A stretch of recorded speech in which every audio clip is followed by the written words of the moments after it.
সম্মানিত মুসল্লিয়ানে কেরাম, আজকের খুতবায় আমরা যে বিষয়টি সংক্ষিপ্তভাবে তুলে ধরার চেষ্টা করব ইনশাআল্লাহ, বিষয়টি হলো কাবাইহুল বিদআহ ওয়া তারিফুহা, অর্থাৎ বিদআতের পরিচিতি এবং ভয়াবহতা। এই বিষয়টির উপরেই আমরা আজকের সংক্ষিপ্ত খুতবা পেশ করার চেষ্টা করব ইনশাআল্লাহ। আমরা সকলেই মোটামুটি কম বেশি এই বিষয়টির সাথে পরিচিত, বিদআত শব্দটির সাথে পরিচিত। বাংলাদেশে যত মুসলিম বসবাস করেন, প্রত্যেক মুসলিমেই বিদআতের সাথে পরিচিত। তবে পরিচিতিটা দুই ধরনের।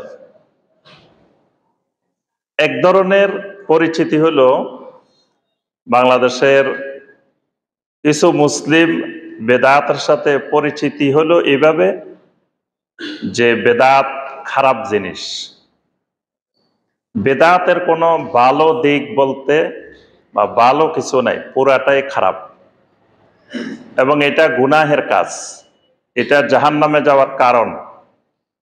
এই হিসাবে কিছু মুসলিম বেদাতকে চিনেন। আবার আরেক ধরনের মুসলিম বেদাতকে চিনেন, বেদাত ইসলামে আছে, তবে বেদাতের ভালো দিকও আছে, খারাপ দিকও আছে। কিছু বেদাতে হাসানা, কিছু বেদাতে সাইয়্যিআ। হাসানা বেদাত যেগুলা, এগুলা খুব ভালো জিনিস, আর সাইয়্যিআ জিনিস বেদাত যেগুলো, এগুলা খারাপ জিনিস।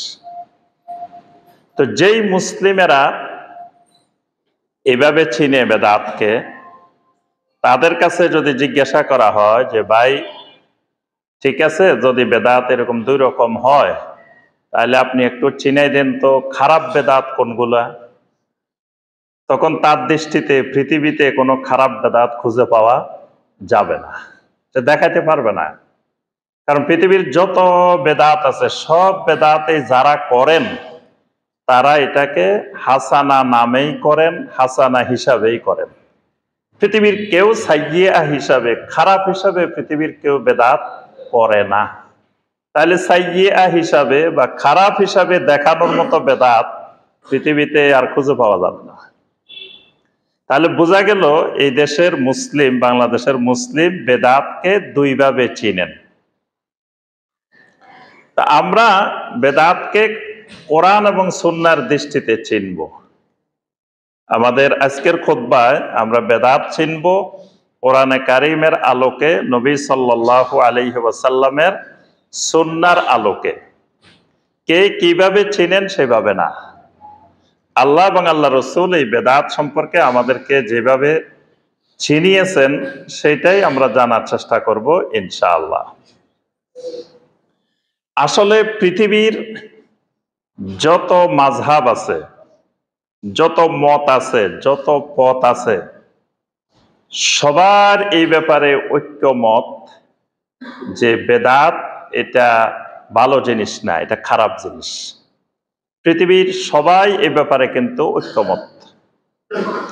আজ পর্যন্ত পৃথিবীতে কোনো ইমাম, কোনো বড় ধরনের আহলুল ইলম দুনিয়াবাসীকে এই কথা বলে যান নাই যে বেদাতের মধ্যে উপকারিতা আছে, বেদাতে সওয়াব আছে, বেদাত ভালো। এই কথা আজ পর্যন্ত পৃথিবীতে কেউ বলে যান নাই। তো সবার এজমা মুসলিম উম্মার যে এটা খারাপ। কিন্তু তারপরেও সমাজ থেকে বেদাত দূরীভূত হয় না, বরং দিন দিন আরো বৃদ্ধি পায়।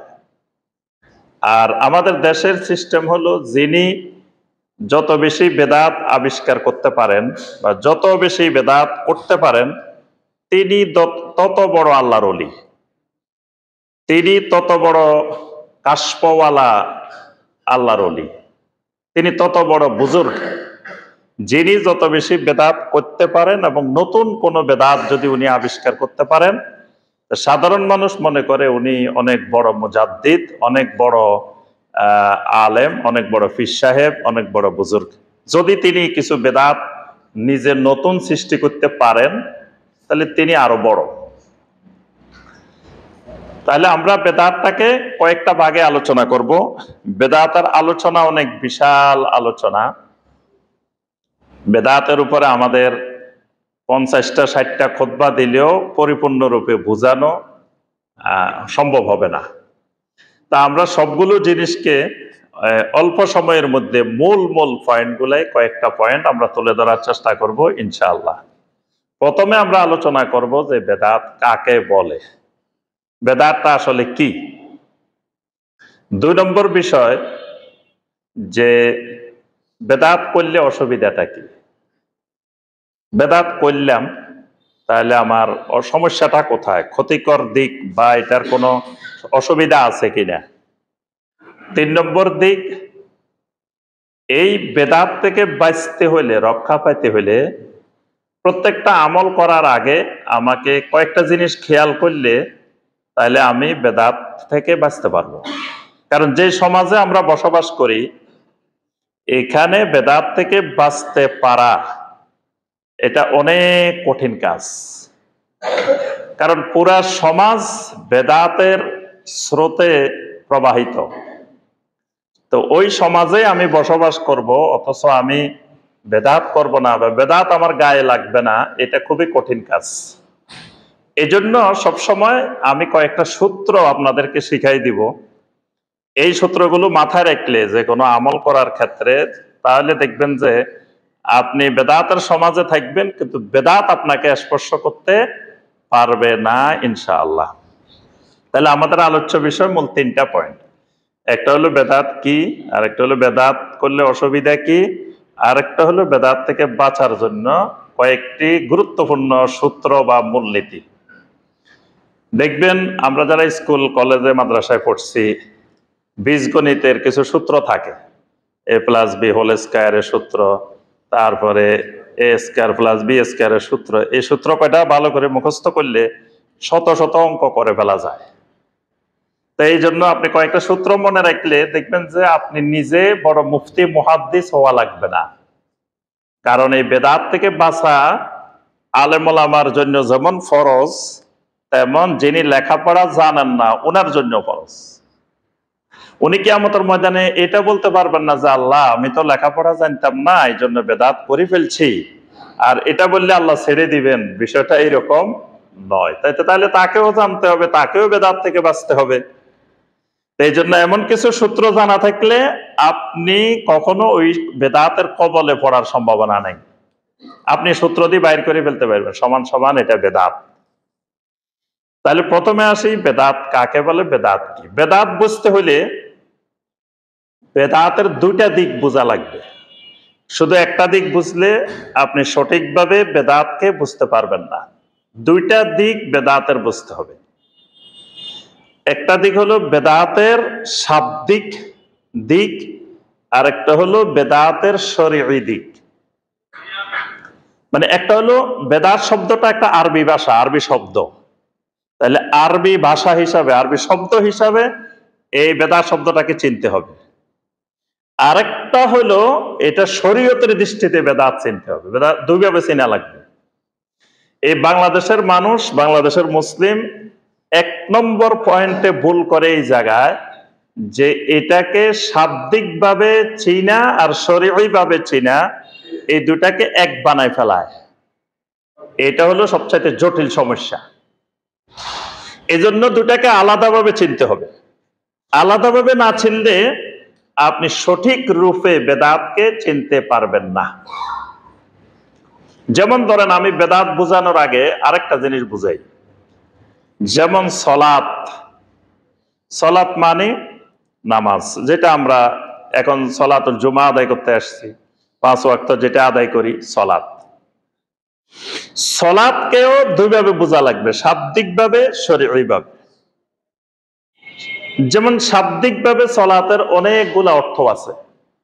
সলাতের অর্থ দোয়া, সলাতের অর্থ রহমত, সলাতের অর্থ তাসবিহ, সলাতের অর্থ ইস্তিগফার, সলাতের অর্থ বাঁকা কাটকে সোজা করা। সলাতের অর্থ নাচানাচি করা, লাফালাফি করা, এগুলো সলাতের শাব্দিক অর্থ। সলাতের শাব্দিক অর্থ দরুদ পড়া, এগুলো সবে শাব্দিক অর্থ।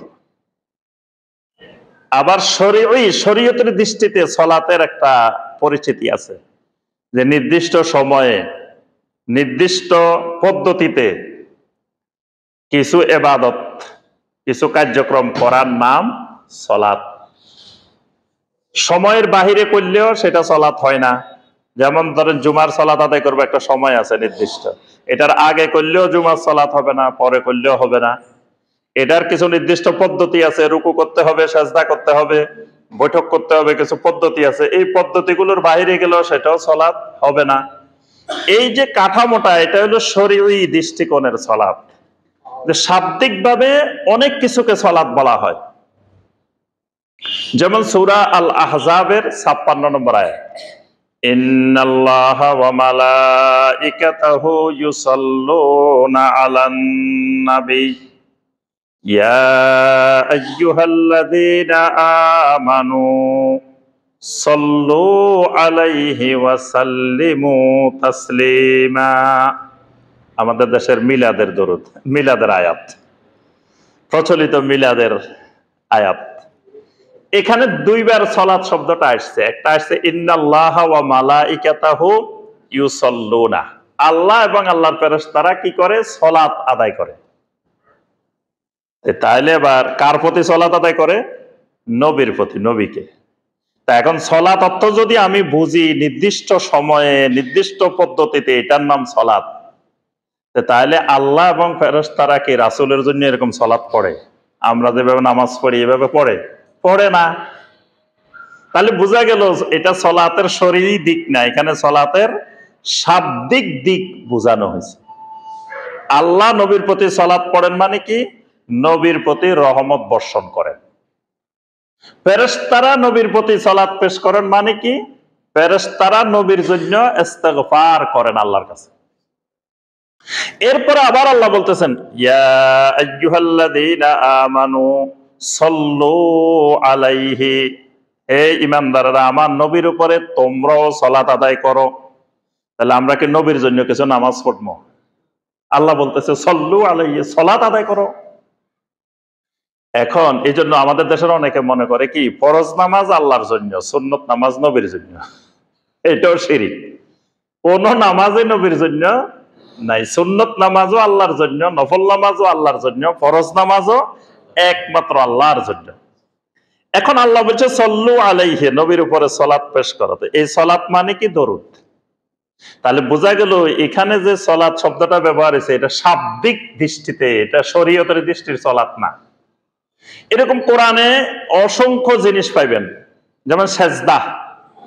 ফেরেশতারা আদম আলাইহিস সালামকে সেজদা করছে। দেখবেন অনেক যারা কবরে সেজদা করে, পীরকে সেজদা করে, তারা কিন্তু ওইটাকে দলিল বানায় যে দেখো যে যদি সেজদা আল্লাহ ছাড়া কাউকে করা না যেত, তা আল্লাহই তো ফেরেশতাদেরকে বলছে উসজুদু লি আদম, আদমকে সেজদা করো। এখন ওই যে এই গন্ডগোল কোথায়? ওই সেজদার শাব্দিক আর শরীয়ী দুইটা বুঝে নাই। সে দুই সেজদারে একরকম মনে করছে। ওখানে যে সেজদা, এটাই শরীয়ী সেজদা না, ওইটা হলো আনুগত্য প্রকাশ করা, সেজদার শাব্দিক দিক। ঠিক একইভাবে আমাদের বেদাতটাকেও বুঝতে হবে দুই ভাবে। একটা বেদাতের শাব্দিক দিক আছে আর একটা শরীয়ী দিক আছে। শাব্দিক দিক মানে কি?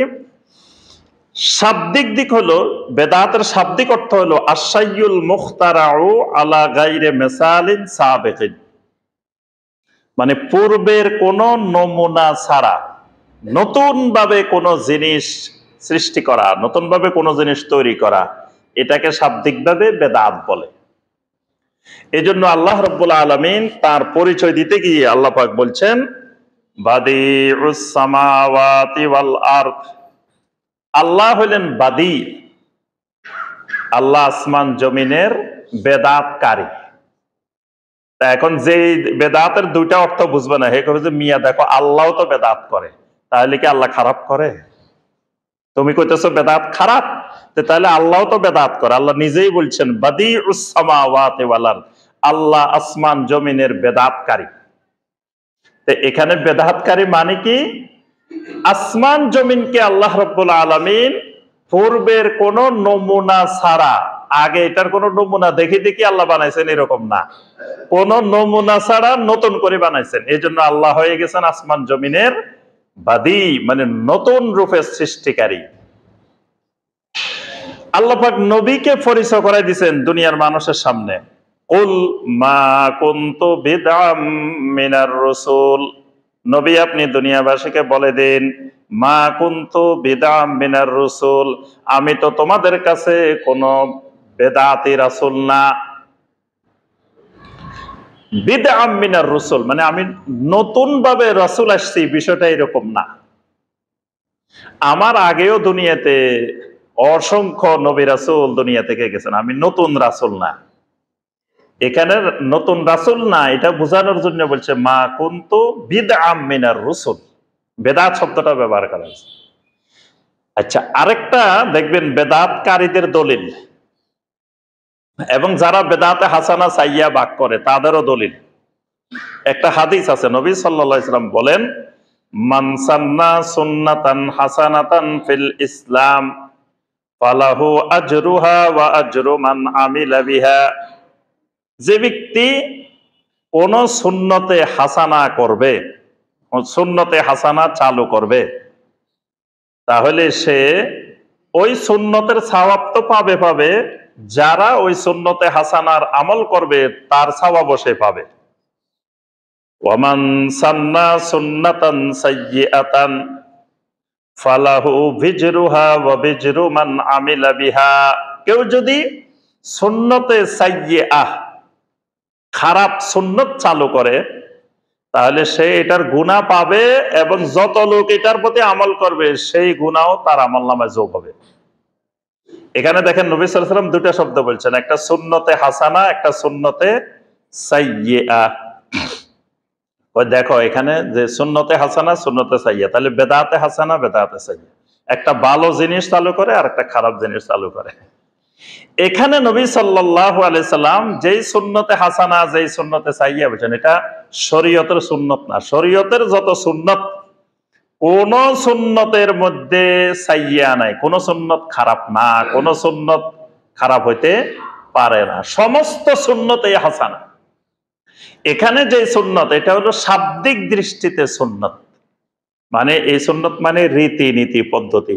সমাজে এই জায়গায় একটা আপনি ওয়াজ মাহফিল চালু করে দিলেন, ধরেন এই গ্রামে ওয়াজ হইতো না বা এই গ্রামে এরকম দিনই আলোচনা হইতো না, আপনি একটা সিস্টেম চালু করে দিচ্ছেন যে এখানে প্রতি বছর মাহফিল হয়, এখানে প্রতি বছর আলোচনা হয়, প্রতি সপ্তাহে এখানে আলোচনা হয়। এটাকে নবী সাল্লাল্লাহু আলাইহি ওয়াসাল্লাম বলছে সুন্নতে হাসানা, একটা সুন্দর সিস্টেম চালু করে দিচ্ছেন। সুন্নতে সাইয়্যাহ কি? এখানে আগে মানুষ এরকম গান বাজনার অনুষ্ঠান করতো না, আপনি সুন্দর করে একটা গান বাজনার অনুষ্ঠানের সিস্টেম করে দিলেন। প্রতি বছর এখানে বাউলরা আসে, তারপর শিল্পীরা আসে গান গায়, কিয়ামত পর্যন্ত যতদিন এটা চলতে থাকবে তার আমলনামায় এটার গুনাহ যোগ হতে থাকবে যে চালু করছে। তাহলে এটার নাম সুন্নতে সাইয়্যাহ। তো এই যে সুন্নতে হাসানা সাইয়্যাহ, এটা শাব্দিক দৃষ্টিতে, এটা শরীয়তের দৃষ্টিতে সুন্নত না। আচ্ছা, ওমর রাদিয়াল্লাহু তাআলা আনহু দেখলেন মসজিদের মধ্যে তারাবি হইতেছে, জামাতে তারাবি পড়তেছে। ওমর রাদিয়াল্লাহু তাআলা আনহু এসে বললেন, নি'মাতিল বিদআতু হাযিহি, এটা কতই না সুন্দর বেদাত।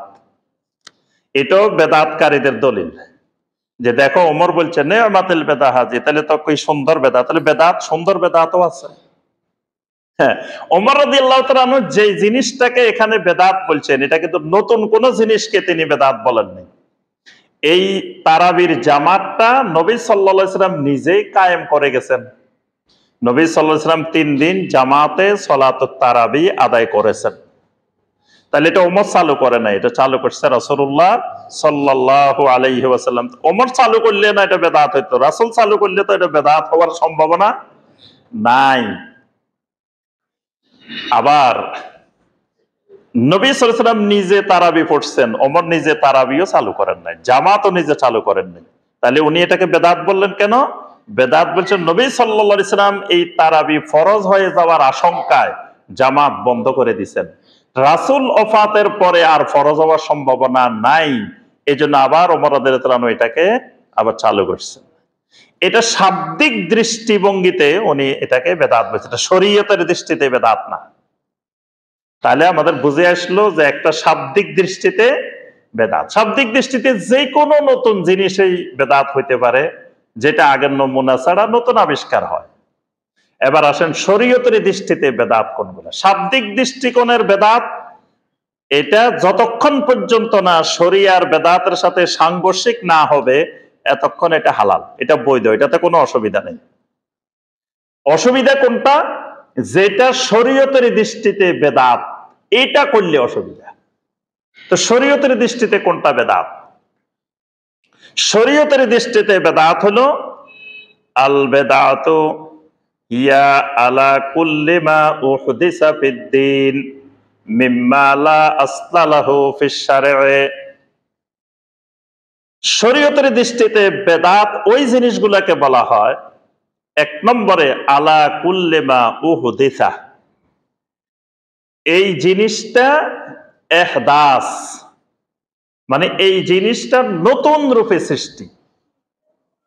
যেটা বেদাত এটা নতুন হইতে হবে, নতুন। তো নতুন আর পুরাতন এটা বুঝবেন কেমনে? ধরেন আপনি এখন একটা কাজ শুরু করলেন, 100 বছর পরে তো এটা পুরাতন হয়ে যাবে, এটা তো আর নতুন থাকবে না। তখন আপনি বলতে পারেন যে না, এটা তো পুরাতন। নতুন আর পুরাতনের সংজ্ঞা হইল, নবী সাল্লাল্লাহু আলাইহি ওয়াসাল্লাম একদিন একটা খুতবা দিলেন, দীর্ঘ একটা খুতবা দিলেন। খুতবার পরে এক সাহাবী উঠে বললেন, ইয়া রাসূলুল্লাহ সাল্লাল্লাহু আলাইহি ওয়াসাল্লাম, কাআন্নাহা মাউইযাতুম মুআদ্দিহ, মনে হলো আমাদের কাছে আপনার এই খুতবা বিদায়ী খুতবা, মনে হয় আপনি খুতবা দিবেন না। জারাফাত মিনহাল উয়ুন ওয়া ওয়াজিলাত মিনহাল কুলুব, আপনি এমন খুতবা দিলেন আমাদের সবার চোখের দিয়ে জর্জর করে পানি পড়েছে, আমাদের অন্তরগুলো একেবারে বিগলিত হয়ে গেছে, মনে হয় এটা আপনার জীবনের শেষ খুতবা। ফাআউসিনা ইয়া রাসূলুল্লাহ সাল্লাল্লাহু আলাইহি ওয়াসাল্লাম, আমাদেরকে একটু খুতবা আরো একটু ওসিয়ত করেন, আরো একটু ওসিয়ত দিয়ে যান। তখন নবী সাল্লাল্লাহু আলাইহি ওয়াসাল্লাম অনেকগুলো ওসিয়ত করলেন। ওসিয়তের মধ্যে বললেন, ফাআলাইকুম বিসুন্নতি ওয়া সুন্নাতিল খুলাফায়ে রাশিদিন আল মাহদিয়্যিন, আমি নবী যাওয়ার পরে তোমরা দেখবা ইসলামের মধ্যে, দ্বীনের মধ্যে অসংখ্য বেদাত আবিষ্কার হবে। ফাইন্নাহু মাইয়াইশ মিনকুম বাদি ফাসায়ারা ইখতিলাফান কাসীরা, আমার পরে দেখবা অনেক বেদাত সমাজে। এই ইখতিলাফ মানে বেদাত, খালি বেদাত আর বেদাত, বেদাত আর বেদাত দেখবে তোমরা। তখন তোমাদের করণীয় কি? ফাআলাইকুম বিসুন্নতি, তোমরা আমার সুন্নতকে কামড়াই শক্ত করে ধরে রাখবা। ওয়া সুন্নাতিল খুলাফায়ে রাশিদিন আল মাহদিয়্যিন, এবং আমার হেদায়েতপ্রাপ্ত খুলাফায়ে রাশিদিনের সুন্নত। এই দুটাকে আব্দু আলাইহা বিন নওয়াজিস, সামনের দাঁত দিয়ে না, মাড়ির দাঁত। সামনের দাঁত দিয়ে ধরলে চতুর্পাশে বেদাত এত শক্তিশালী থাকবে, তুমি সুন্নতকে সামনের দাঁত দিয়ে কামড়ায় ধরে রেখছো, তোমার থেকে টান মারি সুন্নত নিয়ে যাবে, তোমার দাঁত ভেঙে সুন্নত চলে যাবে। কিন্তু মাড়ির দাঁত দিয়ে ধরলে এটা টানি তোমার থেকে ছুটাইতে পারবে না, শক্ত করে ধরতে হবে। এইসব, এই জন্য নবী সাল্লাল্লাহু আলাইহি ওয়াসাল্লাম বলছেন আব্দু আলাইহা বিন নওয়াজিস, নওয়াজিস মানে মাড়ির দাঁত।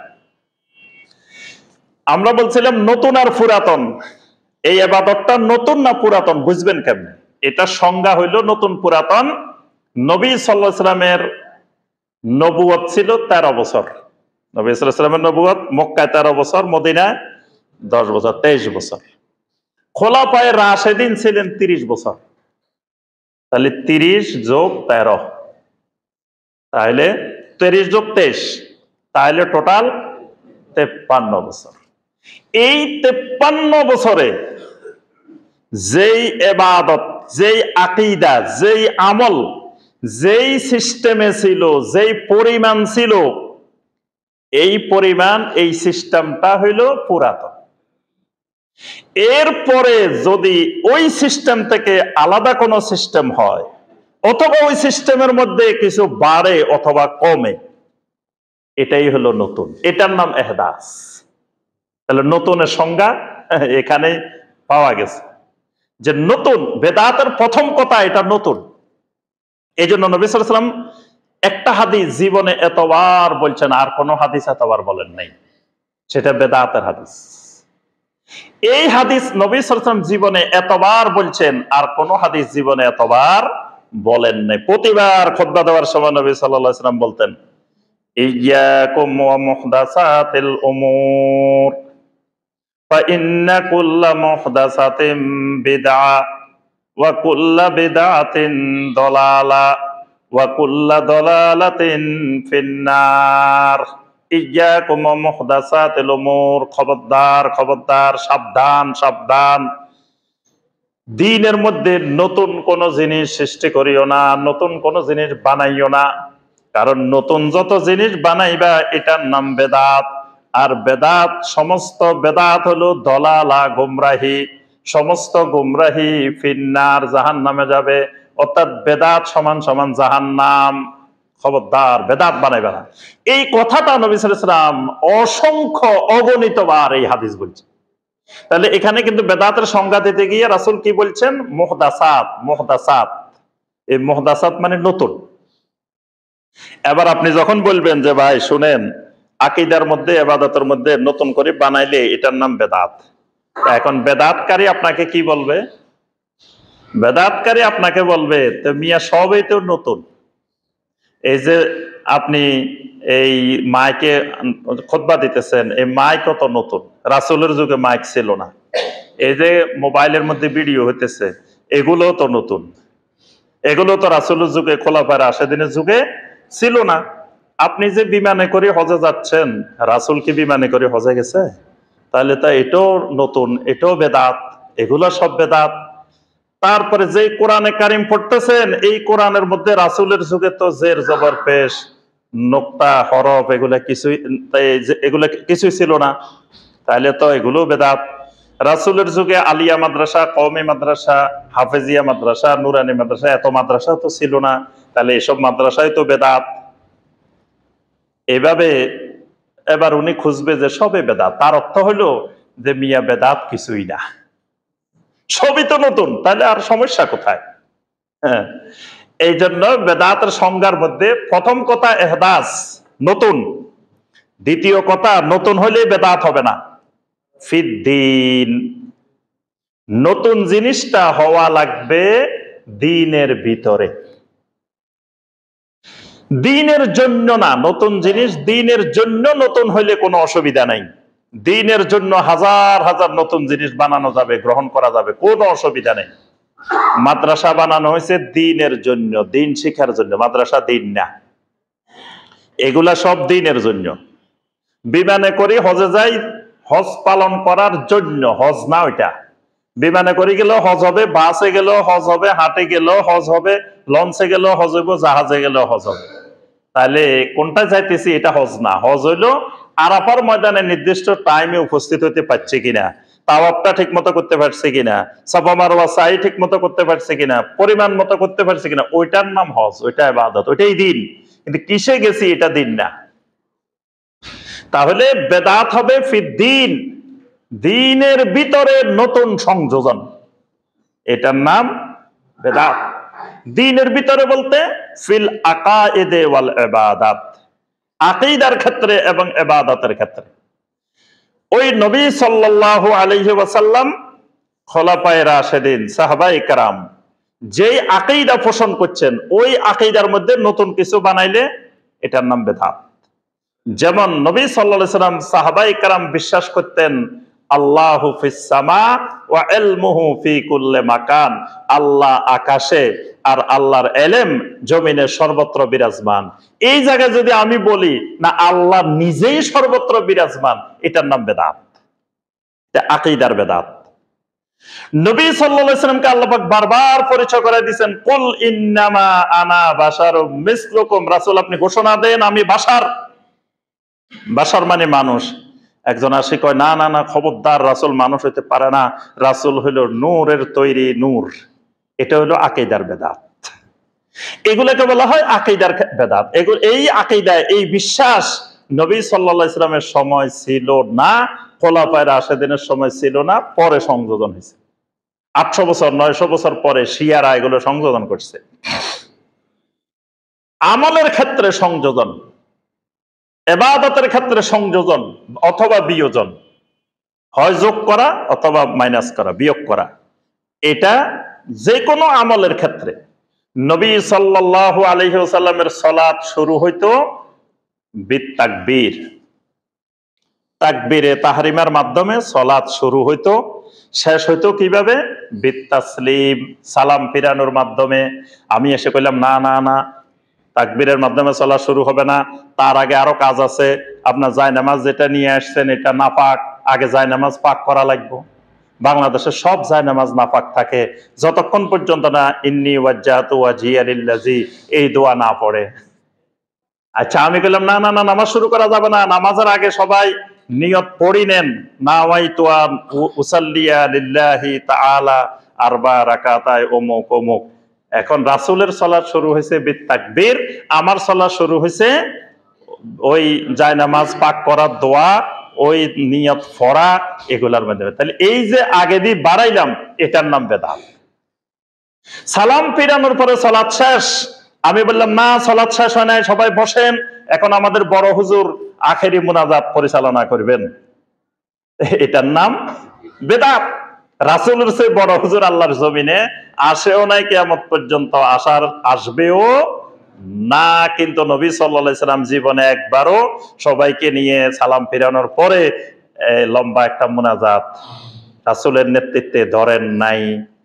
এমনকি আরাফার ময়দানে দোয়া কবুলের সেরা জায়গা, দোয়া কবুলের নিশ্চিত জায়গা, সেখানেও নবী সাল্লাল্লাহু আলাইহি সাল্লাম সবাইকে নিয়ে সম্মিলিতভাবে একটা মুনাজাত, আখেরি মুনাজাত পরিচালনা করেন নাই। এটার নাম বেদাত।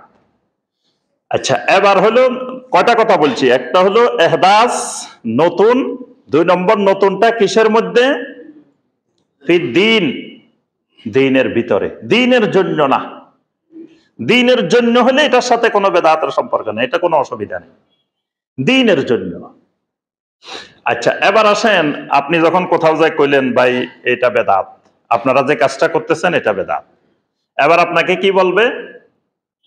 এই মিয়া, মসজিদে ফিতনা সৃষ্টি করতে আসো, মানে হে যে বেদাত করতেছে ওইটা ফিতনা না, আপনি যে কইলেন কেন বেদাত, এটা ফিতনা।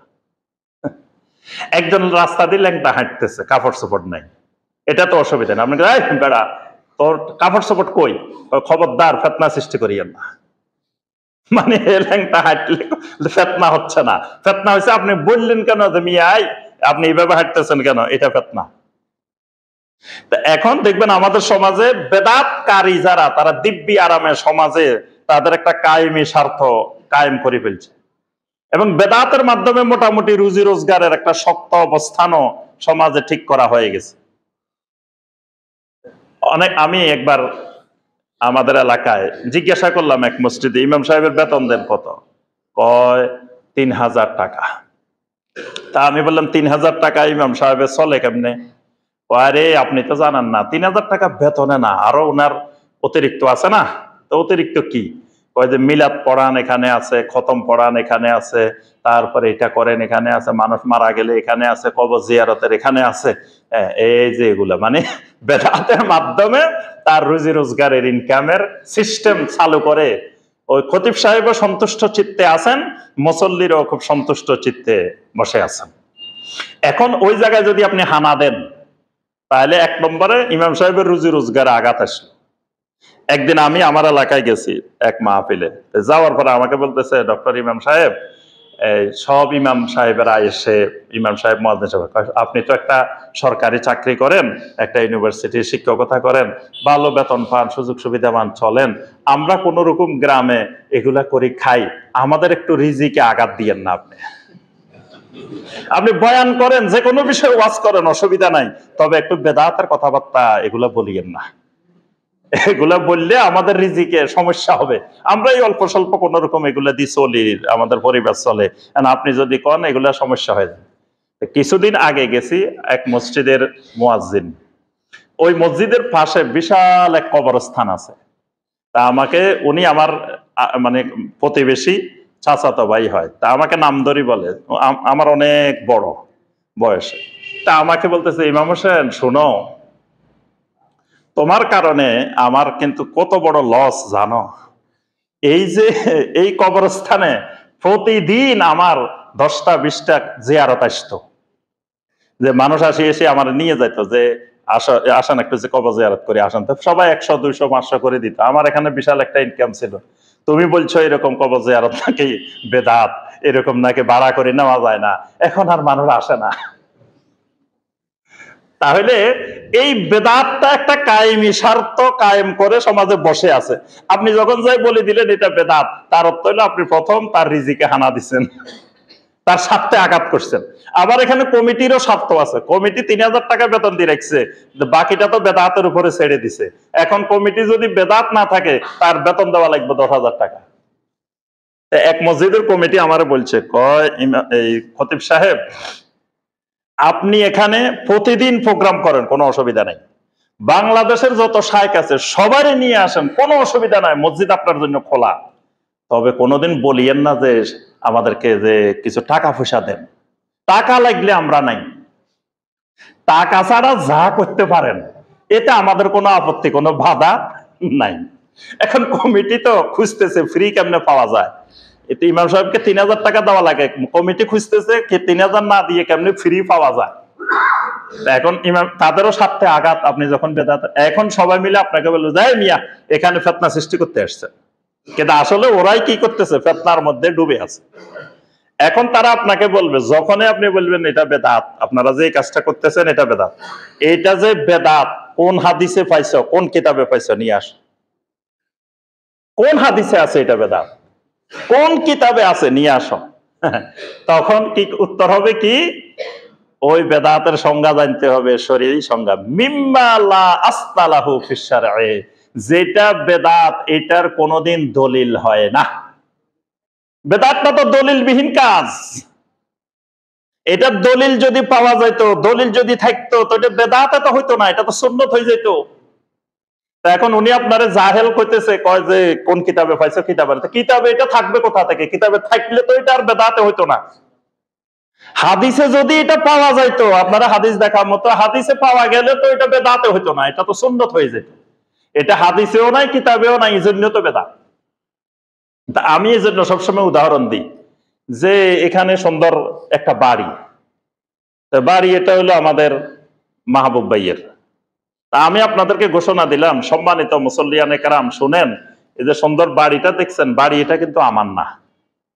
তা আপনারা বললেন যে শায়েখ অনেক কষ্ট করে ঢাকা থেকে আইছেন, তবে যাওয়ার আগে একটু কষ্ট করি আপনি দলিলটা দেখাই যাবেন যে বাড়ি এটা যে আপনার না। আপনি যে কইছেন বাড়ি এটা আপনার না, তো বাড়ি এটা যে আপনার না, এটা কোন দলিলের ভিত্তিতে, কোন খতিয়ানের ভিত্তিতে আপনি বলছেন যে বাড়ি এটা আপনার না? ওই দলিলটা একটু দেখাই যাবেন। তা আমাকে যদি 1 বছরও সময় দেন, 3 বছরও সময় দেন, আজীবন সময় দেন, যে বাড়ি এটা আমার না, আমি কোনো দলিল খতিয়ান কিছু দেখাইতে পারবো? কিছু নাই, দেখি তো বাড়ি এটা আমার না। তাহলে বাড়ি এটা যার, উনি দেখাবেন। তাহলে যিনি বলবেন যে না এটা বেদাত না, এটা হাদিসে আছে, ওই তারা দেখাবে দলিল। বুঝে আসছে? বেদাতের কোনো দলিল নেই। এটা 3 নম্বর কথা, মিম্মা লা আসলালাহু ফিশ শারঈ। তাহলে বেদাত কাকে বলে? আরো অনেক কথা আছে, আমরা সময় কম, বিস্তারিত যাওয়া যাবে না। বেদাতের জন্য 3টা জিনিস। শরীয়ী বেদাত চিনতে হলে দলিলবিহীন দ্বীনের ভিতরে নতুন সংযোজন অথবা বিয়োজন, এটাকে শরীয়তের ভাষায় বলা হয় বেদাত। এবার আসেন, বেদাত করলে অসুবিধা কি? অসুবিধার শেষ নাই, অসুবিধার শেষ নাই, চরম অসুবিধা বেদাত করলে। 1 নম্বর অসুবিধা কি? 1 নম্বর অসুবিধাটা হলো, বেদাত করা মানে আমি কালেমা থেকে সরে গেছি। বেদাত করা মানে যেই কালেমা পড়ে আমি মুসলিম হয়েছি, সেই কালেমার উপরে আমি আর নাই। কারণ ওই কালেমার মধ্যে 2টা পার্ট। একটা পার্ট আছে লা ইলাহা ইল্লাল্লাহ, আর একটা পার্ট আছে মুহাম্মাদুর রাসূলুল্লাহ সাল্লাল্লাহু আলাইহি ওয়াসাল্লাম। তো দ্বিতীয় যে পার্টটা, এই পার্টের মধ্যে আমি আল্লাহর সাথে ওয়াদা করছি, আল্লাহ মৃত্যু পর্যন্ত আপনার যত ইবাদত করব, যত গোলামি করব, ওই মুহাম্মাদুর রাসূলুল্লাহ সাল্লাল্লাহু আলাইহি ওয়াসাল্লামের পদ্ধতির বাহিরে করব না। এখন আমি যখন ওই পদ্ধতির বাহিরে করা শুরু করছি, তার অর্থ হলো আমি আর ওই কালেমার উপরে নাই, কালেমা থেকে সরে গেছি। তো কালেমা থেকে সরে যাওয়া মানে আমি আর ইমানের উপরে ঠিক মতো নাই, ইসলামের উপরে ঠিক মতো নাই। তাহলে এর থেকে বড় সমস্যা আর কি, এর থেকে বড় অসুবিধা আর কি? আমি ইসলাম সঠিক কালেমার উপরে নাই, ইমানের উপরে নাই, ইসলামের উপরে নাই, এখান থেকে সরে গেছি। 2 নম্বর অসুবিধা, গুনাহকে আল্লাহ রাব্বুল আলামিন সূরা আল হুজুরাতের মধ্যে 3 ভাগে ভাগ করছেন। গুনাহ, বান্দার গুনাহ 3 রকমের। ওয়া কাররাহা ইলাইকুমুল কুফরা ওয়াল ফুসুকা ওয়াল উসিয়ান। কুফর, ফুসুক, ইসিয়ান, বান্দা 3 ধরনের গুনাহ করে। বেদাতের গুনাহটা, যদি বেদাতটা আকীদার গুনাহ হয়, আকীদার ক্ষেত্রে হয়, এটা কুফরের গুনাহ। যদি বেদাতটা আমলের ক্ষেত্রে হয়, এটা কবিরা গুনার চাইতে বড়, কুফরের চেয়ে ছোট। দুইটা বেদাত 2 ক্ষেত্রে হয়, এটা মনে রাখতে হবে। মেইন 2 জায়গায় হয়, হয় এটা আকীদার ক্ষেত্রে, বিশ্বাসের ক্ষেত্রে, অথবা এটা আমলের ক্ষেত্রে। যদি আকীদার ক্ষেত্রে হয় তাহলে এটা কুফর, এটা শিরিক। আর যদি আমলের ক্ষেত্রে হয়, এটা কবিরা গুনার চাইতে বড় গুনাহ, শিরিকের চাইতে ছোট গুনাহ, কিন্তু কবিরা গুনার চাইতে বড় গুনাহ। এই জন্য সুফিয়ান সাউরি রাহমাহুল্লাহ সবসময় বলতেন, ইন্নাল বেদাআতা আহাব্বু ইলা ইবলিস মিন মাসিয়াতিল্লাহ। কবিরা গুনার চাইতে ইবলিসের কাছে বেদাতের গুনাহটা বেশি প্রিয়, ইবলিস ওইটাকে বেশি পছন্দ করে। কারণ ইবলিস ধরেন 1 বছর ধরে আপনারে 10টা কবিরা গুনাহ করাইছে, 1 বছর পরে কি করলেন? আপনি তওবা করে ফেলছেন, আল্লাহ পাক আপনার 10টা কবিরা গুনাহ মাফ করে দিয়েছে। তাহলে ইবলিসের 1 বছরের শ্রম নিষ্ফল, বৃথা। তো ইবলিস চিন্তা করে, ইবলিস তো অনেক বুদ্ধিমান, খালি বুদ্ধিমান না, বিশাল বুদ্ধিমান। কারণ ফেরাউন তার দোস্ত, নমরুদ তার দোস্ত, তারপর আবু জাহেল তার দোস্ত, যুগে যুগে তার বিশাল বিশাল দোস্তরা ছিল। তারপর তার বয়সের তুলনায় আমাদের বয়স তো নবজাতকের মতো না, হে হলো হাজার হাজার বছর বয়সী, আর আমরা হইলাম মাত্র অল্প বয়সী। তার কাছে তো আমরা শিশুও না। সে কিন্তু এমন কাম করে, সামান্য কাম দিয়ে সে সারাদিন ঘুমায়, এ বেশি কাজ করে না। কিছু কিছু এলাকায় হে কাজে করে না, ওই এলাকায় দেখে যে এর থেকে বড় গুলাই আছে, সে মনে করে আমার আর এই এলাকায় শ্রম দেওয়ার দরকার নাই, কারণ আমার থেকে বড় ইবলিস এই এলাকায় মানুষ আছে, জিন আছে, তো এখানে আর আমার অযথা সময় দেওয়ার দরকার নেই। তারপরে দেখে যে না, মানুষ এগুলোরে বাধা দিয়ে ধরে রাখতে পারে না, মসজিদে চলে আসছে, তখন সে মসজিদে আসি আস্তে করে তার আকীদাটা নষ্ট করে দেয়, ইমানটা নষ্ট করে দেয়। এরপরে তুমি সারা রাত তাহাজ্জুদ পড়ো, কোনো অসুবিধা নাই, সারা রাত নামাজ পড়ো, কোনো অসুবিধা নাই, কারণ তোমার ইমানে নাই, তুমি আমল করলে অসুবিধা কি? হে আর আমলে ডিস্টার্ব করে না, হে ইমানটাই গোড়া দিয়ে কেটে দিছে, শিকড় কেটে দিছে। এবার তুমি সারা রাত নামাজ পড়ো, আমার অসুবিধা কি? তো হে কাজ করে অল্প, এখন হে কি করে? এত কষ্ট করি 10টা কবিরা গুনাহ এরেদি করানোর দরকার নাই, এরেদি একটা বেদাত করাইলে হবে। কারণ ওই কবিরা গুনাহ করলে তো হে বুঝছে যে আমি কবিরা গুনাহ করছি, এক সময় না এক সময় তওবা করে ফেলবো আল্লাহর কাছে। কিন্তু বেদাত যদি করাইতে পারে, তো সে তো মনে করে যে আমি খারাপ কিছু করি নাই, ভালো কাজে তো করছি, তওবা করবো কেন? সে তো তওবা করবে না। তাহলে ইবলিস এই কাজটা করায়। এজন্য ইবলিসের কাছে কবিরা গুনাহ করানোর চাইতে বেদাত করানোটা বেশি প্রিয়, এটাতে ইবলিসের ইন্ধন থাকে বেদাতের পিছনে। তাহলে এটা হলো বেদাতের গুনার দিক বললাম। বেদাত করলে এটা গোমরাহির রাস্তা খুলে যায়, কারণ নবী সাল্লাল্লাহু আলাইহি ওয়াসাল্লাম বারবার বলেছেন, কুল্লু বেদাতিন দলালাহ। যত বেদাত আছে সমস্ত বেদাত হলো দলালাহ, গোমরাহি। সুন্নতের মধ্যে হেদায়েত, বেদাতের মধ্যে দলালাহ, বেদাতের মধ্যে গোমরাহি। তাহলে যে বেদাত করতেছে সে গোমরাহির মধ্যে আছে। বেদাতের ক্ষতিকর দিক হইল কিয়ামতের ময়দানে সে নবী সাল্লাল্লাহু আলাইহি ওয়াসাল্লামের শাফাত পাবে না, সে হাউজে কাউসারের পানীয় পান করতে পারবে না। এর থেকে বড় হতভাগা আর কে আছে? কিয়ামতের ময়দানে নবী সাল্লাল্লাহু আলাইহি ওয়াসাল্লাম উম্মতদেরকে হাউজে কাউসারের পানি পান করাইবেন। সহিহ আল বুখারী, মুসলিমের হাদিস। কিছু মানুষ আসতেছে, সবাই আমরা দলে দলে যাইতেছি, ফেরেশতারা কিছু মানুষকে আটকায় দিতেছে, হ্যাঁ খবরদার যাওয়া যাবে না, দাঁড়াও। এখন নবী সাল্লাল্লাহু আলাইহি ওয়াসাল্লাম দেখতেছেন, কিরে এরা তো আমার উম্মত, এদেরকে আবার ফেরেশতারা আটকায় দিল কেন? তখন নবী সাল্লাল্লাহু আলাইহি ওয়াসাল্লাম বললেন, হাউলাই উম্মতি, হাউলাই উম্মতি, হ্যাঁ ফেরেশতারা এরা আমার উম্মত, এরা আমার উম্মত, ছেড়ে দাও, এদেরকে আসতে দাও। ফেরেশতারা ওখান থেকে জবাব দিবেন, ইন্নাকা লা তাদরি মা আহদাসু বাদাক। ও নবী, আপনি তো জানেন না, আপনি দুনিয়া থেকে আসার পরে এই মানুষগুলা আপনার রেখে যাওয়া দ্বীনের ভিতরে নতুন নতুন করে আকীদা বানাইছে, বেদাত বানাইছেন, আমল বানাইছে, বেদাত সৃষ্টিকারী এরা। এই জন্য এরা আপনার হাউজে কাউসারের পানি পাবে না। এই জন্য এদেরকে আমরা আটকাই দিচ্ছি। নবী সাল্লাল্লাহু আলাইহি ওয়াসাল্লাম যখন এই কথা শুনবে, ও এগুলা ওই উম্মত যেগুলা বেদাত করতো, নবী সাল্লাল্লাহু আলাইহি ওয়াসাল্লামের রাগ এত বেড়ে যাবে। নবী সাল্লাল্লাহু আলাইহি ওয়াসাল্লাম তখন বলবেন, সোহকান সোহকান, এদেরকে দূর করে দাও, দূর করে দাও। কারণ ফাইন্নাহুম গায়্যারু দীনি, কোন রাওয়ায়াতে আছে বাদদালু দীনি, এরা আমার রেখে যাওয়া দ্বীনকে পরিবর্তন করেছে, আমার রেখে যাওয়া দ্বীনকে এরা বেদাতের আবহ দিয়ে, বেদাতের আবরণ দিয়ে আমার সুন্নতকে গোপন করে ফেলছে। এরা দূর হয়ে যাও, এদেরকে জাহান্নামের দিকে নিয়ে যাও। আল্লাহ রাসূল সাল্লাল্লাহু আলাইহি ওয়াসাল্লাম তাদেরকে সেদিন বদদোয়া দিয়ে জাহান্নামের দিকে পাঠাবে। তাহলে এর থেকে ভয়ঙ্কর ক্ষতিকর দিক আর বেদাতের কি হতে পারে? কিন্তু বেদাতটা বাহ্যিকভাবে দেখতে কিরকম মনে হয়? সুন্দর মনে হয়। কারণ সুন্দর মনে হওয়ার কারণ কি? কারণ সুন্দর না হইলে এটা মার্কেটে চলে না, বাজারে চলে না, মানুষ খায় না। এজন্য ভালো চাউল আর দেখবেন যেগুলো মেশিনে বানায় ধবধবে সাদা, আমরা তো কি খুশি এগুলা খাই।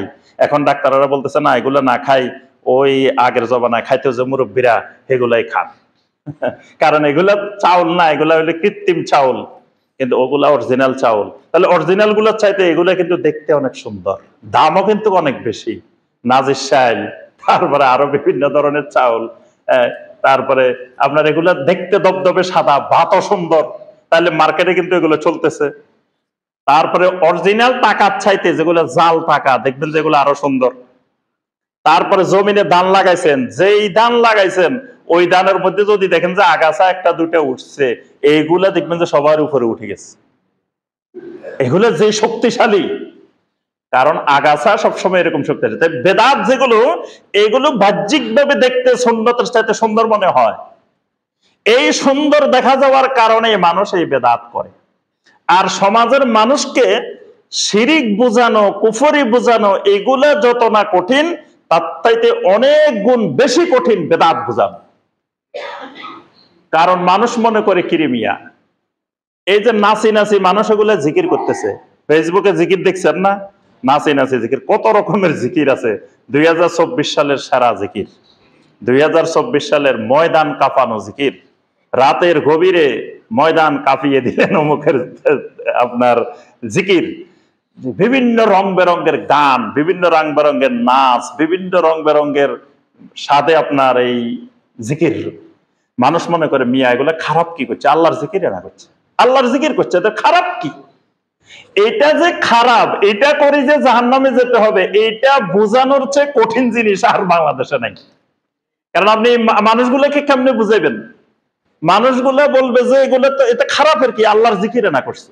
কিন্তু জিকির তো করছে, জিকিরটা যে রাসূলের তরিকায় হয় নাই, জিকিরটা যে সাহাবায়ে কেরামের তরিকায় হয় নাই, এই কারণে জাহান্নামে যাওয়া লাগবে, এইটা মানুষকে বোঝানো সবচাইতে কঠিন। মিলাদ করছে, এখন মিলাদের মধ্যে তো জিনিসগুলা বাহ্যিকভাবে দেখতে ভালো ভালো জিনিস, রাসূলের শানে কয়েকটা দরুদ পড়ছে, কয়েকটা গান বলছে, কয়েকটা কবিতা বলছে, খারাপ কি করছে মিয়া এখানে? এত সবে ভালো কাজ করছে দেখ। আপনি যদি বলেন যে না এটা বেদাত, এটা বেদাত হবে কেন? এটাতে খারাপের কি? কিন্তু এটা যে রাসূলের তরিকায় হয় নাই, সাহাবায়ে কেরামের তরিকায় হয় নাই, এটার কারণে জাহান্নামে যাওয়া লাগবে, এইটা বোঝানো বাংলার জমিনে সবচাইতে কঠিন কাজ। ফরজ নামাজের পরে আধা ঘন্টা হুজুরে কান্নাকাটি করে খতিব সাহেবে দোয়া করছে, মুসল্লিরা কি খুশি, বাইরে এমন এক খতিব আসছে, একবারে চোখের পানি ফালাই দিচ্ছে। এখন আপনি যদি আশিগঞ্জের ফরজ নামাজের পরে এইভাবে যে হুজুরে আধা ঘন্টা ধরে মুনাজাত করছে, এটা বেদাত, এটার কারণে জাহান্নামে যাওয়া লাগবে, মানুষ তো এটাতে খারাপের কি করছে? দোয়া না করছে, মুনাজাত করছে, আল্লাহর কাছে চাইছে, তা আল্লাহর কাছে চাওয়াও কি খারাপ? খারাপের তো কিছু করে নাই। এখন খারাপের তো করে নাই, আসলে সবচেয়ে বড় খারাপটা করছে। কারণ নবী সাল্লাল্লাহু আলাইহি সাল্লাম জীবনে এতবার নামাজ পড়াইলেন, নামাজের পরে সালাম ফিরানোর পরে একবারও কান্নাকাটি করি একটা দোয়া করেন নাই। এক জায়গায় আমি গেছি, এরকম নামাজ পড়াইছি, তা নামাজের পরে এরকম সম্মিলিত মুনাজাত করি নাই। তো পরে লোকজন বাইর হয় আর কয় কয় আপনার ভাত খাইলাম পানি খাইলাম না। মানে এতক্ষণ যা শুনছি মনে হয়েছে খুব ভালো ভালো জিনিস ভাত খাইছে, কিন্তু ভাত খাই পানি খাওয়া হইলো না। পানি খাওয়া হইলো না মানে ওই যে একটা আখেরি মুনাজাত হয় নাই, একটা কান্নাকাটি করে মুনাজাত হয় নাই। যে খতিব এরকম একটা মুনাজাত বড় করে ধরতে পারে, চোখের পানি পালাইতে পারে, এটা তার বড় যোগ্যতা। যে এটাই খুব ভালো ইমাম, যে দেখো চোখের পানি পালাই দিছে। আসলে এটা জাহান্নামে নেওয়ার ইমাম। আল্লাহ পাক কোরআনে কারিমে বলছেন ইয়াউমা নাদউ কুল্লা উনাসিম বিইমামিহিম, কিয়ামতের ময়দানে প্রত্যেকটা মানুষকে আমি ডাকবো তাদের ইমাম সহকারে। তাহলে যে জাহান্নামে যাবে হেরেও ইমাম সহকারে ডাকবে, যে জান্নাতে যাবে তাকেও ইমাম সহকারে ডাকবে। তাহলে বোঝা গেল কোন ইমাম জাহান্নামের দিকে নিয়ে যাচ্ছে, কোন ইমাম জান্নাতের দিকে নিয়ে যাচ্ছে। এই জন্য নবী সাল্লাল্লাহু আলাইহি ওয়াসাল্লাম দোয়া করছেন আল্লাহুম্মা আরশিদিল আইম্মা, আয় আল্লাহ আমার উম্মতের ইমামগুলোকে আপনি হেদায়েত দিয়ে দেন। উম্মতের ইমামের ক্ষমা করতে দোয়া করেন না, বলছে আল্লাহ হেদায়েত দেন। আর মুয়াজ্জিনদেরকে বলছে আল্লাহ ক্ষমা করে দেন। এজন্য মুয়াজ্জিন হওয়া নিরাপদ, ইমাম হওয়া কিন্তু রিস্কের বিষয়। ইমাম হলে মুয়াজ্জিন হলে নিরাপদ। এই জন্য যুগে যুগে সালাফেরা ইমাম হইতেন না, মুয়াজ্জিন হইতেন। কিন্তু বর্তমানে মুয়াজ্জিন পাওয়া যায় না। দেখবেন যে মুয়াজ্জিন যদি না থাকে কেউ আজান দেয় না, অথচ মুয়াজ্জিনের জন্য দোয়া যে আল্লাহ আমার উম্মতের যত মুয়াজ্জিন আছে সবাই আপনি মাফ করে দেন। এজন্য বিভিন্ন আপনার আরব দেশে লোকেরা সিরিয়াল দেয় আজান দেওয়ার জন্য, ইমামতের জন্য সিরিয়াল দেয় না, সিরিয়ালটা দেয় আজানের জন্য। কারণ আজানটা দিলে ওই দোয়ার মধ্যে পড়ে যাবে মুয়াজ্জিনকে আল্লাহ মাফ করে দেন, রাসূলের দোয়া। কিন্তু ইমাম সাহেবের মাফ করেন, এই দোয়া রাসূল করেন নাই, কারণ ইমাম সাহেব উল্টা পাল্টাও করতে পারে। এই জন্য আল্লাহ বলছেন আল্লাহুম্মা আরশিদিল আইম্মা। তাহলে আমরা মোটামুটি বেদাত বুঝছি, বেদাতের অপকারিতা আরো অনেক অপকারিতা আছে, সময় কম। সর্বশেষ অল্প কয়টা সূত্র শিখাই, আমার খুতবা শেষ হবে ইনশাআল্লাহ। যে কোনো আমল করার আগে আপনার 6টা জিনিস মাথায় রাখবেন। এই 6টা জিনিস থাকলে আপনাকে আর সমাজের কোনো বেদাত গ্রাস করতে পারবে না। নবী সাল্লাল্লাহু আলাইহি সাল্লামকে আল্লাহ পাক কিছু কাজ দিবেন, রাসূল হিসাবে কিছু দায়িত্ব দিবেন। সূরা আল মুদ্দাসসির দায়িত্ব দিয়ে আল্লাহ বলছেন ইয়া আইয়ুহাল মুদ্দাসসির কুম ফাআনজির ওয়া রাব্বাকা ফাকাব্বির ওয়া সিয়াবাকা ফাতাহহির ওয়া সিয়াবাকা ফাতাহহির। রাসূল আপনার কাপড়টা পবিত্র রাখবেন। তো তার অর্থ কি রাসূল কি নাপাক কাপড় পরতেন? তা আল্লাহ বলতেছেন আপনি কাপড়টা একটু পবিত্র রাখবেন। এখানে কাপড় পবিত্র রাখবেন মানে এটা আরবি ভাষার বালাগাত, অলংকারপূর্ণ কথা, যে আপনি যে সমাজে দাওয়াত দিবেন এই সমাজের শিরিকের মধ্যে ডুবে আছে মানুষ। এগুলা তো ধরেন রাস্তা, এটার মধ্যে ময়লা পানি ভর্তি আছে, এখন কিন্তু আপনি কিন্তু এই রাস্তা দিয়ে যাওয়া লাগবে। তাহলে আপনি এই রাস্তা দিয়ে যাওয়ার সময় খেয়াল করতে হবে যে আপনার কাপড়ে যেন ময়লা না লাগে। ধরেন এখানে পানি, ময়লা পানি, এখন একটা গাড়ি আসতেছে, আমাকে সতর্ক থাকতে হবে। আমি এখন মসজিদে যাইতেছি, যদি গাড়ি জোরে আসে কাপড়টা নষ্ট করে দেয় তাহলে বরবাদ। তাহলে আমাকে সতর্ক থাকতে হবে আগে থেকে। আল্লাহ পাক নবীকে সতর্ক করছেন যে আপনি যে সমাজে তাওহীদের দাওয়াত দিবেন এটা তো শিরিকের সমাজ। আপনি থাকা রাখবে এই সমাজে, কিন্তু আপনার শরীরে যেন শিরিকের কোনো কিছু না লাগে। তাহলে আপনি থাকবেন বেদাতের সমাজে, আপনার চারিদিকে বেদাত আর বেদাত, কিন্তু আপনারে বেদাত স্পর্শ করবে না। একটা মাছ আছে কাদার মধ্যে থাকে, কিন্তু কাদা তার গায়ে লাগে না। আপনি বেদাতের সমাজে থাকবেন, কিন্তু বেদাত আপনার গায়ে লাগবে না। না লাগার জন্য কি করতে হবে? এই 6টা জিনিস সবসময় খেয়াল রাখতে হবে। 1 নম্বর জিনিস আসবাব, কারণ। কারণটা মনে, 1 নম্বর পয়েন্ট মনে রাখতে হবে, কারণ। কারণটা কি? আপনি যে কোনো কিছু করবেন, করার আগে একটা প্রশ্ন করবেন, এটা কি কারণে করতেছি। প্রত্যেক ইবাদতের আগে এই প্রশ্নটা করবেন, আমি এইটা এখানে 2 রাকাত কি কারণে পড়লাম, এখানে 4 রাকাত কি কারণে পড়লাম, এটা কি কারণে করলাম বা কি কারণে করব, কারণটা খুঁজবেন। যদি এটার কারণ নবী সাল্লাল্লাহু আলাইহি ওয়াসাল্লামের সাথে মিলে যায় এটা সুন্নাত, যদি কারণ রাসূলের সাথে না মিলে এটা বেদাত। যেমন আমি একটা উদাহরণ দিই, ধরেন এই মসজিদে ঢুকে বসার আগে 2 রাকাত নামাজ পড়ছেন, আমি খুতবা দিতেছি, একজন আসে 2 রাকাত নামাজ পড়ছেন বসার আগে। জিজ্ঞেস করলাম ভাই কি নামাজ পড়ছেন? বললেন যে তাহিয়াতুল মসজিদ। কি কারণে পড়ছেন? কারণ জিজ্ঞেস করলাম কি কারণে পড়ছেন? বলে যে মসজিদে ঢুকছি, মসজিদে ঢুকার কারণে। তা রাসূল মসজিদে ঢোকার কারণে 2 রাকাত নামাজ পড়তেন এবং পড়ার নির্দেশ দিয়েছেন, তাহলে এটা হয়ে গেছে কি সুন্নাত। এখন ধরেন অনেক দিন বৃষ্টি হয় না, আজকে হঠাৎ করে এত বৃষ্টি, আমি আসে কি করলাম, 2 রাকাত নামাজ পড়লাম সলাতুল মাতার। আপনারা জিজ্ঞেস করলেন যে শাইখ এটা কি নামাজ পড়লেন, আমি বললাম যে এটা সলাতুল মাতার। তো সবাই কয় সলাতুল মাতার আবার কি? আমি বললাম যে এই যে অনেক দিন ধরে বৃষ্টি হয় না, এই কারণে আজকে বৃষ্টি হয়েছে, বৃষ্টির খুশিতে, বৃষ্টির আনন্দে, এই কারণে 2 রাকাত নামাজ পড়ছি। আমার এই 2 রাকাত বেদাত। কেন? বৃষ্টির কারণে, বৃষ্টি হওয়ার কারণে নবী সাল্লাল্লাহু আলাইহি ওয়াসাল্লাম জীবনে কোনোদিন 2 রাকাত নামাজ পড়েন নাই। বৃষ্টি হচ্ছে না, বৃষ্টির জন্য পড়ছেন, কিন্তু বৃষ্টি হয়েছে তারপরে আসে রাসূল 2 রাকাত নামাজ পড়ছেন, এটার কিন্তু প্রমাণ নাই। তাহলে আমার এই 2 রাকাত হয়ে গেছে বেদাত। কারণ কি? এই 2 রাকাত নামাজের সাথে রাসূলের সাথে কারণে কারণে মিলে। একজন একটা ছাগল জবাই করছে, ধরেন আজকে ছাগল জবাই করে আপনারা শুক্রবারে দাওয়াত দিচ্ছেন, দাওয়াত দেওয়ার পর আপনি জিজ্ঞেস করেন ভাই কি কারণে দাওয়াত দিচ্ছেন, ভাই আমার একটা ছেলে হয়েছে এই জন্য আকিকা করছি, এই কারণে দাওয়াত দিচ্ছি। তাহলে এই যে জবাই করছে, খাওয়াইছে, এটা কি হয়ে গেছে? সুন্নত হয়ে গেছে। কারণ রাসূলও এরকম 7 দিনের দিন জবাই করছেন, করতে বলছেন। আরেকদিন গেলেন একবার গরু 10-12টা জবাই করছে, পুরো গ্রামের মানুষ দাওয়াত দিচ্ছে, খাওয়াইতেছে। কি কারণে ভাই? আমার আব্বা মারা গেছে, এই কারণে। এখন যে খাবার খাওয়াইতেছে, যেই কারণে খাওয়াইতেছে, রাসূলেরও আব্বা মারা গেছে, রাসূলেরও আম্মা মারা গেছে, রাসূলের স্ত্রীরা মারা গেছে, রাসূলের ছেলেরা মারা গেছেন, রাসূলের মেয়েরা মারা গেছেন, রাসূলের চাচা মারা গেছেন, কত আত্মীয় স্বজন মারা গেছেন। জীবনে একজনের জন্য একটা ছাগল জবাই করেন নাই, গরু জবাই করেন নাই, এরকম খানার আয়োজন করেন নাই। তাইলে আমার এই খানাটা হয়ে গেছে কি বেদাত।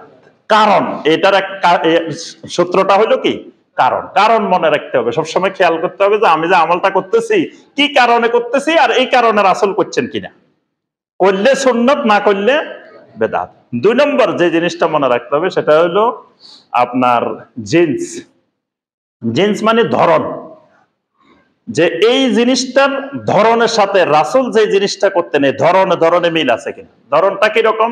যেমন ধরেন আমরা মহিষ দিয়ে কোরবানি করি, আপনাদের এদিকে করে কিনা জানি না, আমাদের ওই অঞ্চলে কিন্তু এই বৃহত্তর নোয়াখালী, চট্টগ্রাম ওইদিকে ব্যাপক আকারে মহিষ দিয়ে কোরবানি করা হয়।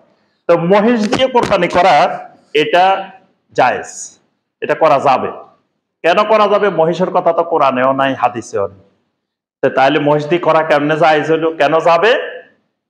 এটার কারণ হলো মহিষ আসলে আলাদা কোনো প্রাণী না, এটা নউম মিনাল বাকার, এটা গরুরই একটা ধরন, এটা মূলত গরু। গরুর আরেকটা ধরন হলো মহিষ। তো আরব দেশে মহিষ হয় না, মরুভূমিতে মহিষ হয় না, মহিষ হইতে হইলে পানি লাগে, নদী লাগে, নদী ছাড়া মহিষ হয় না। তাহলে আরব দেশে মহিষ পাওয়া যাবে কোথাও? তো আরব দেশে ছিল না, এই কারণে হাদিসে আসে নাই মহিষ শব্দটা, জামর শব্দটা কোথাও আসে নাই। কিন্তু এটা গরুর ধরন, ওই ধরনে মিলে গেছে, এই জন্য এটা জায়েজ, এটাতে কোরবানি করলেও হবে। কিন্তু আরেকটা ধরনে মিলে নাই, যেমন ধরেন ঘোড়া, ঘোড়া দিয়ে যদি কোরবানি করি হবে না, খাসি মুরগি দিয়ে কোরবানি করি হবে না। এইরকম যদি আপনার টার্কি মুরগি দিয়ে, বড় একটা মুরগি দিয়ে কোরবানি করছেন, তাও কাজ হবে না। কারণ কি? ওই ধরনে ধরনে কোরবানির জন্য 4টা প্রাণী আল্লাহ নির্দিষ্ট করে দিয়েছেন, ওই ধরনে মিলে নেই। এটা হলো ধরন, জিন্স। 3 নম্বর হলো আপনার কদর, পরিমাণ। যেই পরিমাণে ইবাদত করতেছি পরিমাণে পরিমাণে রাসূলের সাথে মিলছে কিনা। যেমন জুমার নামাজ পড়বো কয় রাকাত? 2 রাকাত। জোহরের নামাজ পড়ি প্রতিদিন, আজকে তো 8 রাকাত পড়ার দরকার, কারণ অন্য দিন ব্যস্ততা থাকে, অফিস খোলা থাকে, কাজ থেকে আজকে ফ্রি, আজকে ইবাদতের দিন, তাহলে অন্যদিন 4 রাকাত ফরজ পড়লে আজকে পড়ার কথা 8 রাকাত। আচ্ছা, আমি বললাম যে ভাই শুনেন, আমি অনেক কষ্ট করে আসছি ঢাকা থেকে, অনেক দূর দূরান্ত থেকে আসছি, সবসময় আমারে পাইবেন না, তো প্রতিদিন জুমার নামাজ 2 রাকাত পড়েন, অসুবিধা নাই, আজকে আমরা 4 রাকাত পড়ি আর 2 রাকাত বেশি পড়ি। খারাপ কোনো কাজ তো করবো না, নামাজ পড়বো, সালাত আদায় করবো, খারাপের কিচ্ছু নাই। যত নামাজ বেশি পড়বেন তত ফজিলত, তত সওয়াব। তাহলে কি আপনারা আমার সাথে 4 রাকাত পড়বেন? না। কেন? ওই আল্লাহ রাসূল সাল্লাল্লাহু আলাইহি ওয়াসাল্লাম এখানে 2 রাকাত পড়ছেন, এই পরিমাণের চেয়ে আর বাড়ানো কমানোর ক্ষমতা কিয়ামত পর্যন্ত কারো নাই। এটার নাম হলো কদর। এটা যদি রাসূলের সাথে মিলে সুন্নাত, রাসূলের বাইরে গেলে, যদি পরিমাণের বাইরে যায় বেদাত। 4 নম্বর কাইফিয়াত, মানে পদ্ধতি। যেই ইবাদতটা করতেছেন, এটা যেই পদ্ধতিতে করতেছেন, এই পদ্ধতিটা মিল আছে কিনা, পদ্ধতিটা রাসূলের পদ্ধতির সাথে মিল আছে কিনা। যেমন ধরেন এখন আমরা নামাজের আগে খুতবা দিতেছি, এরপরে সলাৎ, আগে খুতবা পরে সলাৎ। ঈদের সময় কিন্তু উল্টা, ঈদের সলাতে আগে সলাৎ পরে খুতবা। এখন আমি আসি বললাম যে ঈদের সলাতের পরে দেখা যায় মুসল্লিরা চলে যায়। আমাদের দেশে ঈদগাহে যখন 2 রাকাত নামাজ হয়, মুসল্লি অর্ধেকের বেশি চলে যায়, বা খুতবাই শুনে না। তো এখন ইমাম সাহেব প্রস্তাব দিল যে জুমার নামাজে আমরা যেরকম আগে খুতবাটা দিয়ে দিই, পরে নামাজ পড়ি, তো ঈদেরও আমরা আগে খুতবা দিয়ে দিই, পরে নামাজ পড়ি। যখন এটা উলট পালট হয়ে যাবে, পদ্ধতিটা রাসূলের পদ্ধতির সাথে মিলবে না, তখন এটা হয়ে যাবে বেদাত। এই জন্য নবী সাল্লাল্লাহু আলাইহি সাল্লাম যেটা আগে করছেন সেটা আগে করতে হবে, যেটা পরে করছেন সেটা পরে। এটা সুন্নত আর বেদাতের 4 নম্বর মূলনীতি। 5 নম্বর মূলনীতি মাকান। মাকান মানে জায়গা। যেই জায়গায় যেই ইবাদত, জায়গার যদি রাসূল জায়গা ঠিক করে দেন, জায়গার বাইরে করলে কাজ হবে না। যেমন ধরেন হজ হলো আরাফা, আল হাজ্জু আরাফা। তা আমরা সবাই বললাম যে ভাই এই যে পাবনা থেকে বাংলাদেশ থেকে আরাফার ময়দানে যাইতে হইলে হজের সময় দেখা যায় যে আপনার অনেক টাকা লাগে, 7-8 লাখ টাকা লাগে। আর এখন আরাফাতের ময়দান খালি পড়ে রয়েছে। অথবা আমরা এত টাকা দিয়ে যাইতে পারবো না, ওখানে বাংলাদেশে কত ময়দান আছে, টঙ্গীর ময়দান আছে, ধরেন আরো বিভিন্ন ময়দান আছে, তো চলেন ওই ময়দানে যাই বসে থাকি, এখানে আমাদের হজটা সারাই ফেলি, গরিবের হজ। তাহলে এই যে গরিবের হজ মনে করি যদি যাই বসে থাকেন, এটা বেদাত। কারণ কি, হজের জন্য জায়গা একটাই নির্দিষ্ট করা, আল হাজ্জু আরাফা। এর বাইরে পৃথিবীর আর কোথাও হজ করা যাবে না। তাওয়াফের জায়গা পৃথিবীতে একটাই, আল্লাহর ঘর, মসজিদে হারাম। এর বাইরে যদি দুনিয়ার আর কোন মসজিদের চারিপাশে ঘুরেন, বেদাত। কারণ একটাকে জায়গা নির্দিষ্ট করা। 6 নম্বর জামান, সময়। এবাদতের জন্য সময় নির্দিষ্ট করা আছে, যেই এবাদতের সময় যে সময়, ওই সময়। যেমন ধরেন এখন আরাফাতের ময়দান খালি পড়ে আছে, বর্তমানে কেউ নাই। আর আমরা যে হজে গেছি তখন আরাফাতের ময়দানে এক বাথরুমের সামনে ধরেন 15 জন 20 জনের সিরিয়া, কি কষ্ট। এখন যাই একজনে 20টা বাথরুম দখল করে বসে থাকেন, কোনো অসুবিধা নাই। তা আমরা বাঙালি মনে করলাম যে ভাই ওই সময় যাই এত কষ্ট করার দরকার কি, চলেন এখন যাই আমরা 40 দিন আরাফাতের ময়দানে বসে থাকি, কোনো সমস্যাও নাই, একবারে সব খালি পড়ে আছে। এখন 40 দিন না, পুরা বছরও যদি বসে থাকেন, ওই বাংলাদেশে পাবনা বসে থাকলে যা, ওই আরাফাতের ময়দানে বসে থাকলেও তা। কারণ আরাফার ময়দানের ফজিলতটা একদিন খালি, অল্প একটু সময়। 9 তারিখে সূর্য পশ্চিম আকাশে ঢলে পড়ার পর থেকে সূর্য ডোবা পর্যন্ত, এর আগে পরে আবার এই পাবনার জমিনের যেই দাম, ওই আরাফাতের ময়দানেরও একই দাম, আর আলাদা কোনো কিছু নেই। তাহলে এটা হলো জামান, সময়। যেই সময়ে যে আবাদত, এই 6টা জিনিস যদি খেয়াল রেখে আবাদত করি, তাহলে আর বেদাত হওয়ার সম্ভাবনা নাই। আল্লাহ পাক আমাদের সবাইকে সুন্নত অনুযায়ী সুন্নতের ইত্তেবা করার তৌফিক দিন। সকল প্রকার বেদাত থেকে আল্লাহ পাক আমাদেরকে হেফাজত করুন। আল্লাহুম্মা বারিক লানা ফীকুম। আকুলু কাওলি হাযা ওয়া